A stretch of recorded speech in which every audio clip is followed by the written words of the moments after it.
सैराट चित्रपटामध्ये सल्ल्याची भूमिका साकारलेला अभिनेता अरबाज शेख हा सध्या मोठ्या संकटात आहे।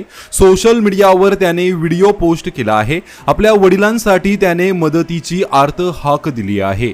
मला माझ्या बाबांना वाचवायचं आहे, त्यांना मरू द्यायचं नाही, असं रडत रडत सांगत त्याने सोशल मीडियावर व्हिडिओ पोस्ट करत मदत मागितली आहे। अभिनेता अरबाज शेखने 9 जुलै रोजी पहाटे 4 वाजता आपल्या इंस्टाग्राम अकाउंटवर एक व्हिडिओ पोस्ट केला, ज्यात तो खूप टेन्शनमध्ये दिसत आहे। तसेच तो खूप रडला आहे। त्याचे वडील हॉस्पिटलमध्ये असून त्यांना ब्रेन हॅमरेज झाल्याचं त्याने सांगितलं आहे।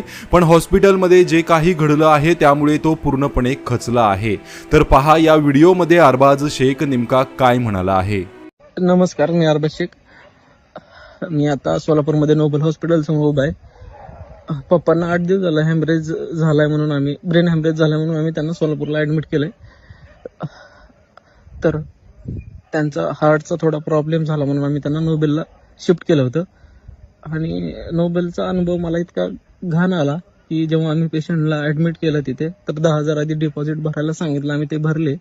आणि जेव्हा त्यांनी मला काही गोळ्यांच्या चिठ्ठ्या दिल्या की ह्या गोळ्या आपल्याला लागतील, आणि मग मी त्यांना विचारलं की मी हे बाहेरून आणू शकतो, तर त्यांनी सांगितलं की नाही, आमच्या मेडिकलमधूनच तुम्हाला त्या गोळ्या घ्याव्या लागतील, काही इंजेक्शन असतील ते तुम्हाला इथूनच घ्यावं लागतील। तर जेव्हा मी इथून त्या गोळ्या घेतल्या तर ते जवळजवळ सगळ्या गोळ्या 40,000च्या पेक्षा जास्त होत्या। त्यांनी मला ते म्हणजे 3 टाइम मला त्यांनी त्या गोळ्या आणायला सांगितल्या। तर 40,000 रुपये जेव्हा मी हे सगळं बघितलं, त्यांच्याच मेडिकलमधून घ्यायला पाहिजे हा फोर्स त्यांचा मी बघितला। आणि जेव्हा ह्याच्या आधी पप्पांना जिथे ॲडमिट केलं होतं तिथे असं काय मला आढळलं नाही। मी त्याच गोळ्या बाहेरून आणायचो तर ते मला जवळजवळ अर्ध्या किमतीत मला मिळत होत्या। जवळजवळ आता 40,000च्या जरी गोळ्या मी बाहेरून जरी घ्यायचा विचार केला असता तरी मला 20,000पर्यंत त्या पडल्या असत्या।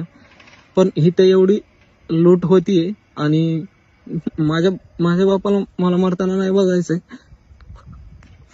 आणि म्हणून मला असं डिसिजन घ्यावं लागलं की त्यांना नोबेलमधून शिफ्ट करावं लागलं। आणि इथे खूपच वाईट अनुभव होता मला आजचा।